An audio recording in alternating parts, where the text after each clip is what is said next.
Let's see. The Chicago White Sox, over the last 5 games, they've scored 6 runs.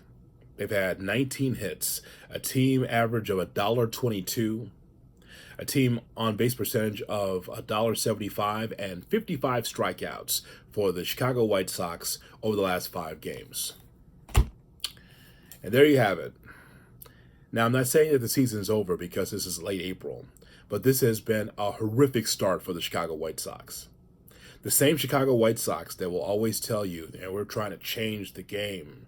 And they like to pound their chest to let you know how great that they are and how this team is going to be a team that understands that they've got something to prove. What are you proving? You're proving that the season this year is like previous seasons. Injuries, lousy baseball, ineptitude defensively.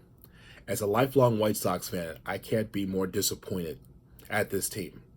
But I can't be surprised, though, because I've been seeing this and living this for a long time. Oh, I know the issues with the White Sox. It's got to be the manager, right? Got to fire Grafal. No, he's not even on my radar. There are a lot of things wrong with this White Sox team. It's not the manager. He's part of the problem, but just like the players are part of the problem. But you got to look higher.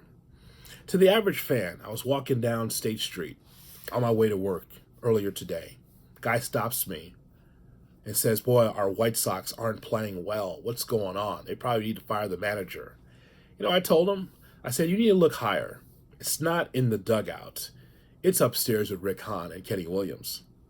There must be change for the White Sox in the front office in order for things to change on the field. The loyalty that this management has for some of the players, it's just amazing to me. There should have been some changes made in the offseason. There should have been changes made at the deadline last year, but the White Sox continue to roll out the same old, same old.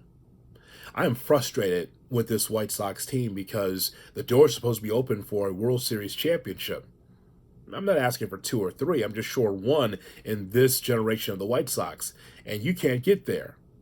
So what's the problem? Is it Tony La Russa? Is it Rick Renteria? Is it Pedro Grafal? No. It's the players that can't get out of their own way. I'm watching Luis Robert standing there just sad. Aloy just sad after yet another beatdown by the Toronto Blue Jays. What are you so sad about? How about pick up the bat and swing it? How about have a plan at the plate? How about pass the torch to the next player in the lineup? This is just horrible. It really is, this White Sox team. Have you been watching? What needs to change? I say you got to look higher in the front office. The whole idea that, well, maybe it's the manager that's not inspiring him. No, that dog won't hunt. I'm not sure if it's going to get any better. So when the White Sox cry about, well, people aren't coming out and supporting the team and what's happened to our television ratings and blah, blah, blah, blah. No. You want to straighten out your own house by trying to figure out a new set of eyes in the general manager's chair, the vice president of baseball operations chair. Figure it out, because the way things are going, it's the same old with this White Sox team.